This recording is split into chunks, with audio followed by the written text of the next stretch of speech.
You're listening to TASH Amplified, a podcast that seeks to transform research and experience concerning inclusion and equity for people with disabilities into solutions people can use in their everyday lives. Today we have two of our favorite regular contributors to our annual conference, Paula Wills and Michelle Phillips, both of whom work at the Family Resource Center on Disabilities, which is the parent training and information center for the Chicago metropolitan area. Paula is today's guest interviewer. She is the Technology Outreach Coordinator at the Family Resource Center on Disabilities. She is also the co-vice president of the Illinois TASH chapter and has been the photographer at our annual conference for 2 years running. Importantly for TASH Amplified, because Paula does her own interviews at Blog Talk Radio, she helped us get started when we were just trying to figure out this podcast thing. Paula is interviewing Michelle Phillips, her boss and the executive director at the Family Resource Center on Disabilities. Michelle will be a panelist at one of the general sessions at our 2016 annual conference to be held in St. Louis from Wednesday, November 30th to Friday, December 2nd. In today's interview, they discuss the services available through the Parent Training and Information Centers, and Michelle's own experience shepherding her son through the provisions of the Individuals with Disabilities Education Act. The upgrades continue here at TASH Amplified. Starting this week, we now have a regular musical introduction. An original composition and performance by Sunny Seferati, the co-director and autistic self-advocacy mentor at the Musical Autist.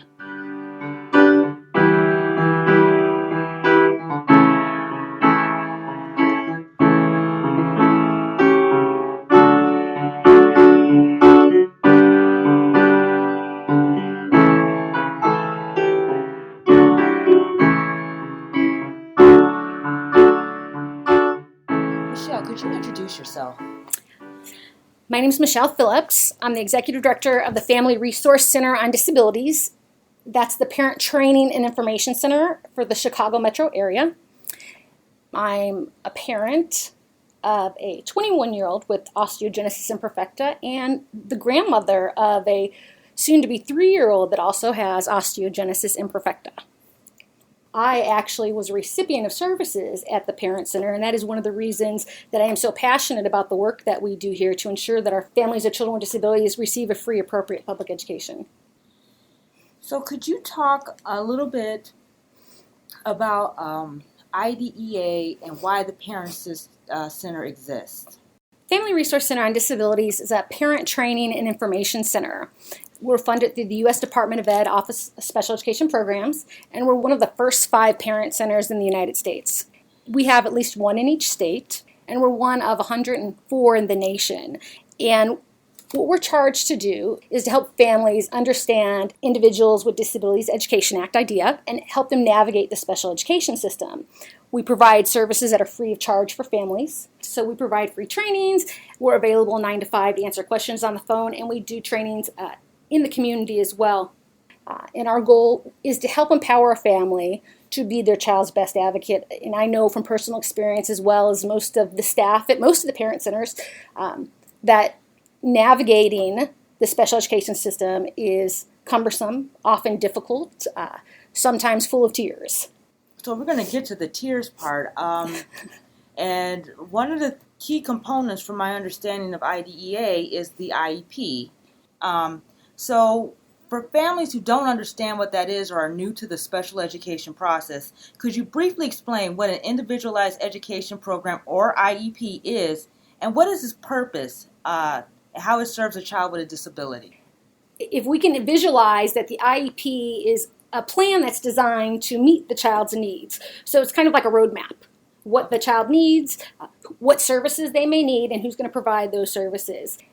So the IEP is going to be this written document that is developed based on the individual and unique needs of each child. What the IEP has, it tells if a student is eligible, first of all. There's 13 qualifying categories in Illinois, and then it has a statement of the student's present level of academic achievement and functional performance. There's a statement of measurable annual goals, short-term objectives, a description of how the child is progressing. There's periodic reports of progress should be provided. It covers related services, supplementary aid, supports, programs. Really, it's also an explanation of the extent they will be participating in the general education classroom. And it's really important that families actually understand what the IEP is. And so often that doesn't actually happen. So that's our goal, is to help families understand that the IEP should incorporate the services that a child needs when they are receiving special education services. So, yeah, absolutely, Michelle. I really appreciate you kind of breaking that down. But one of the things, particularly with the Individualized Education Program, or IEP, is that it's a team process. Right. From our understanding, and the parent is a key player in that team. So the thing is, I guess what we want to kind of understand is, what is the parent's role in the IEP team, and why is their input so important? Parents are actually equal partners according to IDEA. So a parent should be an equal partner on that team. A parent is part of the team, but the team also includes students, general education teachers, special education teachers, school administrators, evaluation personnel, and really any other people that are qualified with special expertise on your child. So a parent needs to be part of that process, understand the IEP process. If they have any questions, to be able to get those questions addressed. And so often, families, we go into IEPs and professionals are using language that we don't often understand. And it's okay for a family to say, I don't really understand what that means. Can you explain to me in words that I can understand, because there's so much jargon used. So a family is an equal partner in this process, and the family is the expert on the child. And so often at the Parent Center, what we do here is help families be confident with the knowledge that they do have about their child. Although we are equal partners, so often that's not really how it manifests at a meeting. So at the meeting, the one thing parents want to make sure they know is that they make sure they know to get their 10-day notice. So you want to make sure you get that IEP notice. And on that IEP notice, you're going to see who's all attending that meeting. You want to make sure that the people that you want to attend that meeting are there. In addition, you want to make sure that the required people that need to attend that meeting are there, which would be yourself, obviously, and a general education teacher, a special education teacher, a school administrator, evaluation personnel that can explain evaluations and or test results, and then anyone else that's knowledgeable about your child, but also the student. So the student, as a best practice, we encourage families to always start bringing their kids into an IEP meeting. Early on in Illinois, families children don't have to start participating in the IEP meeting until they're 14 and a half. That's when transition starts. Federal law is 16. But we encourage families to bring that kid in each IEP meeting, even if it's for 3 or 4 minutes, to say, hey, this is what I like about school, or this is what I don't like, or what's happening. So that way the kids get an opportunity to start learning how to communicate what they like, what they don't like. It's kind of the beginning of self-advocacy. So we encourage that as well. So no, absolutely. Self-advocacy for parents, as we encourage parents to self-advocate, we encourage children to self-advocate. But your question was, at the meeting, parents being equal partners. And so often, families have a very difficult time in feeling like an equal partner. So one of the things we do at the Parent Center is not only teach them about the laws, but how to navigate and communicate at that meeting. And we're often intimidated. I'm sure I'm not the only person that's been intimidated by people that have PhDs and are experts at this and experts at that. And we often are at these meetings with all of these experts. And it can be intimidating regardless of your, how much education you have. So families really have to feel comfortable in not knowing everything. You're the expert at on your child, but it's okay to say, I'm sorry, what does that mean? Or what does that word mean? Or can you explain that further? I'm going to need some more information. But to ask as many questions as you need to ask so you can participate fully and meaningfully, and that you really feel like you're an equal partner. But if you don't understand what's happening, it's hard to feel like you're an equal partner. So you mentioned earlier that you are a parent of a child with a disability and a grandparent as well, and you have gone through the whole IEP process from his childhood to his adulthood. Could you talk about basically your feelings and what you encountered? What were some of the fears you experienced going to that first IEP meeting? And how did you grow to the point where you were like, power mom? That's a great question. So I have now a 21-year-old that has osteogenesis imperfecta, and I have a grandchild that's about to be 3 with osteogenesis imperfecta. So I was a recipient of services here at the Family Resource Center on Disabilities, and I found the Parent Center when my son was about 7. I would say when I first started going to IEP meetings, I really didn't understand what was happening. We were just having some meeting. I was having a meeting with the school. I'm sure I heard the words IEP, but I didn't really understand what that meant. I do remember as I was starting to understand when I would go into the meetings, if I had a bad morning that morning, and a good morning at that time was my son not breaking a bone. So if I had a good morning that morning, things would be great. But if we had a tough morning, when I'd go into those IEP meetings, it's happened more than once, they would say, well, what's happening at home, or how are things going? And I might have came across and said less than pleasing things because I was frustrated that morning. Well, I didn't realize at the time that was my IEP input statement. It took me a while to catch on, so I've had some funny stories and some less than pleasing stories. But as I started to come to the Parent Center and learn about the law and really how to communicate that information, it wasn't a smooth transition. It was lots of bumps in the road because, it doesn't. You have to get along with other human beings, and you have to remember. I think often that maybe I forgot that it wasn't about me, that it was about my child. But so often things felt personal.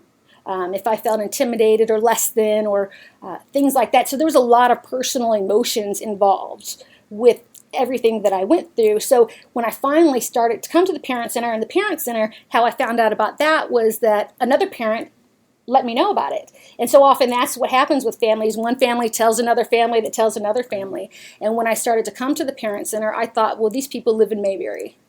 That was my favorite saying, that these people live in Mayberry because this is not what happens in the streets. This is not how, hasn't been my experience. It doesn't go this smooth. And I remember, although I wasn't 100% sold on the Parent Centers at that time, what I did is I went home and I used the language that they told me to use, which was the word appropriate.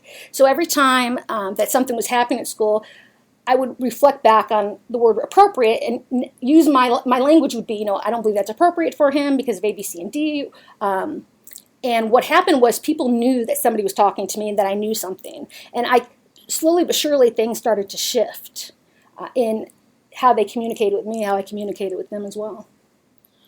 So one of the things that you talked about, along with the transition that you underwent from before you started attending a Parent Center to as you started learning the language of IDEA,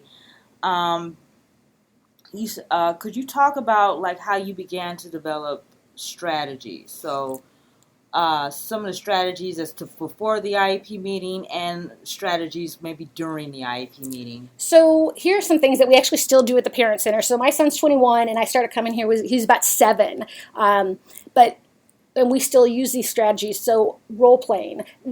I had to make sure that I read the IEP, that I had determined, I had to pick and choose my battles. I couldn't fight every single battle. I had to pick and choose my battles, and then I would role play. I role play so I could come up with things that I could say and be prepared and not be caught off guard.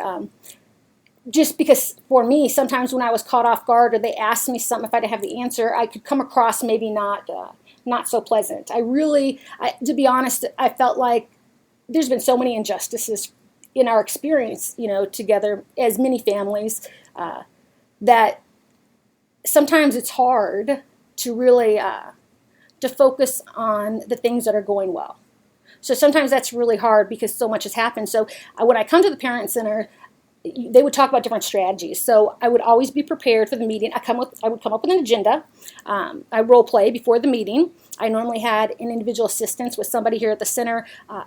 And in addition, there were different strategies that were used by other parents that were just communicated through me throughout the years, and I tried different methods. And one that was actually I didn't want to try because I really had I had a very difficult time with this. So as my son got older and as I got more knowledgeable, it became easier for me. But it was just very emotional for me.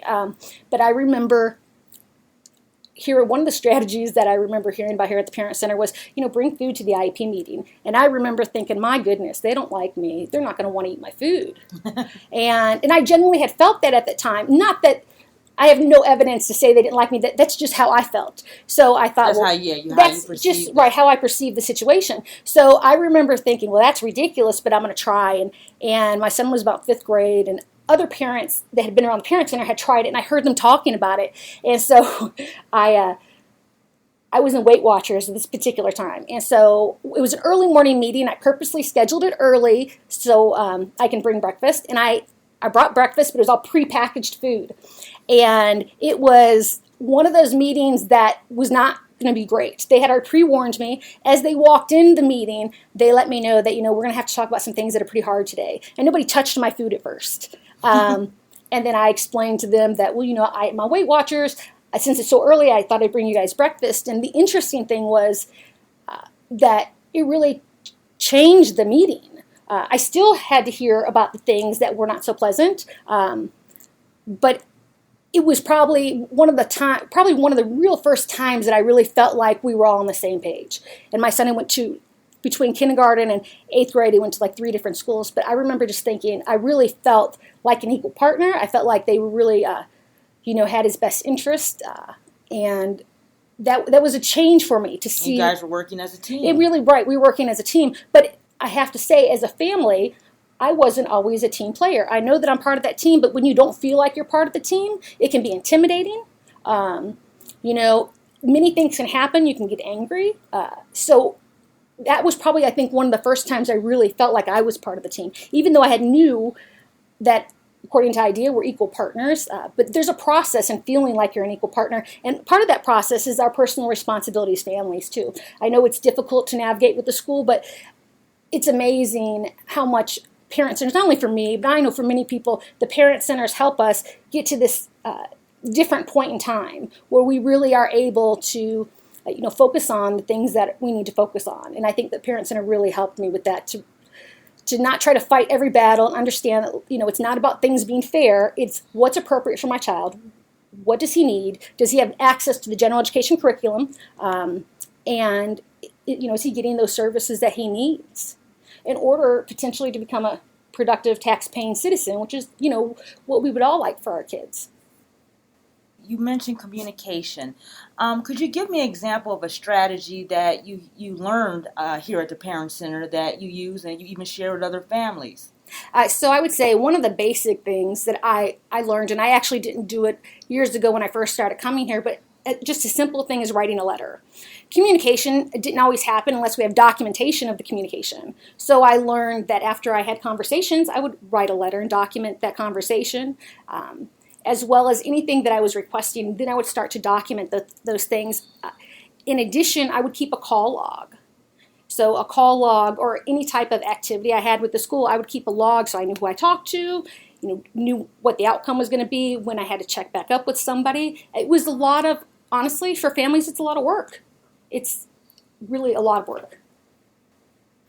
So, I like the preparation that you spoke about and, one of the strategies of bringing food. But sometimes, you do all this preparation, you may do the role play, and then you get there and you blank, and feel like you're back to square one. What would you suggest for a situation like that? Right. So that may happen many times. So I feel like really successful people fail a whole lot. And so I would say, as a parent going to these IEP meetings, I could say that I could have done better many times over. And there are many times that I felt like you just said, one thing that I learned at the Parent Center early on was bring somebody with you. They don't have to be an expert on IDEA. They don't have to be an advocate. But having somebody else with you to take notes or just to be there for support is so helpful. But also understand that we're all human beings and these are our babies. So it doesn't matter how old they are. These are our kids. And to be a little bit more forgiving of yourself when you're not that expert, you're not going in there and, my ideal would be, I like to tell parents, how do you behave at work? How do you act at a business meeting? This is, the people around the table, this is their business. And that's a lot easier said than done. because, again, it's our baby. So we're not going to always, we could do all the role playing. We can prepare, and then anything can happen. So one thing I would make sure people remember is to be mindful. Bring that friend, and sometimes that friend, again, may not know anything about IDEA, but they may be able to tap you on the leg when you're maybe going off on a tangent, or maybe your tone of voice is getting angry. I was known as an angry parent, and I was very angry, and it took a very long time to get from being completely angry to not so angry, and it was a lot of different techniques. So bringing a friend is for sure just one that you always want. You want somebody to come with all the time. And again, they don't have to be an expert on IDEA, but there's so many different other strategies that other parents use. So many different people use different things. And it's about finding, not only understanding IDEA and the IP, but finding what works for you, because everybody is different. Things that work for me are not going to work for every family. Every family probably didn't start from a point of complete anger, right? So that was the point where I started. So everybody starts at different points, and people use what works for them. And that's one of the great things about the parent centers, is because there's a variety of different parents that work at the parent centers that could give you, you can bounce things off of, you could talk to. It's a safe place, and we get it. So how did the school respond to these strategies, bringing a friend, the documentation? Well, I would have to, that's a hard question, because I had already set the tone on how I, based on how I behaved and the information I had. But you bring up a good point, setting the tone. Yeah.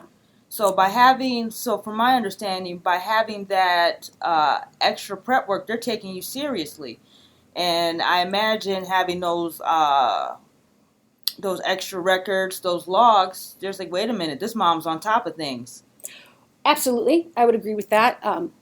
But I had already set the tone, because I had been at the same elementary school for many years with my son, and it was a difficult transition from being the parent that was sort of a stalker, and I say that loosely, but from being that parent to being a parent that is focused on this process more in a business format almost. It was a hard transition, I think, for myself as well as the school.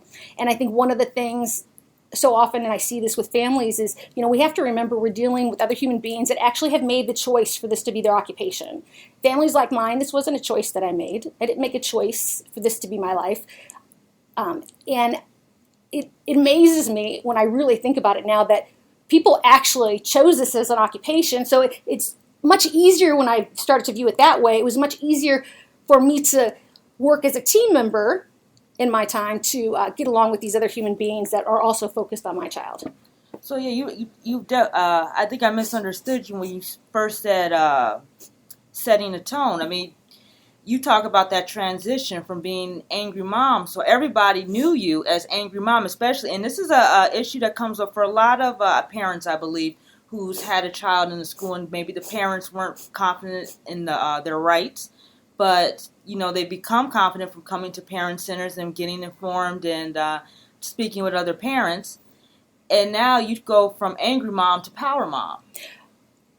Yes, there was a transition. Yes, there was a transition. And so, I mean, I guess it took a while for the school as well as yourself to adjust to this transition. Absolutely. But how did you feel stress-wise after you became more informed? So that's amazing, actually. So I used to really stay so stressed about this, and the more knowledge I got, the more powerful I felt.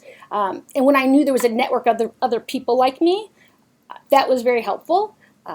But definitely, I would say, it took some time and some knowledge to actually feel like my child's best advocate. But I have to say, one of the things that Family Resource Center on Disabilities did, and Family Resource Center on Disabilities has been around since 1969, and what they did back then when I would come to the center, and the same thing that we do today, is we don't rob people of an opportunity for growth. So we are not doing the work for families. So some families are going to need more intensive services. But our goal is for that family to be that child's best advocate, because that's the one person, or the family is who's going to be with the child the rest of their life. And I think that was my big takeaway early on from the Parent Center that we have always continued, is really ensuring that we don't rob people for their opportunity to learn and really support them as they navigate through that. And that's the type of support that I got from the center as I was transitioning from the angry parent to a more knowledgeable parent. Because even early on, I knew I would read the law all the time, and I understood the law, but I didn't understand how to communicate it, and that was a big, that really hindered me and my child as I tried to navigate the system. Could you explain how parents can connect with their Parent Training Information Center? Absolutely. Families can connect with the parent training centers in your state by going to parentcenterhub.org. That's parentcenterhub.org. At the bottom of the page, there's a state map, and it says Find Your Parent Center. So every state has at least one parent center that provides information and training to parents of children with disabilities birth to 26.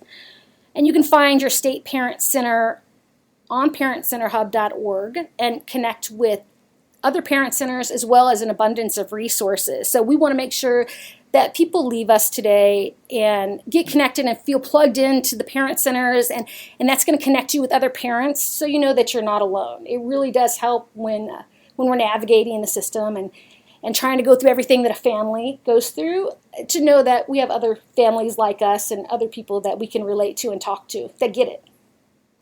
Well, thank you, Michelle. I really appreciate you talking with me today. That was so empowering.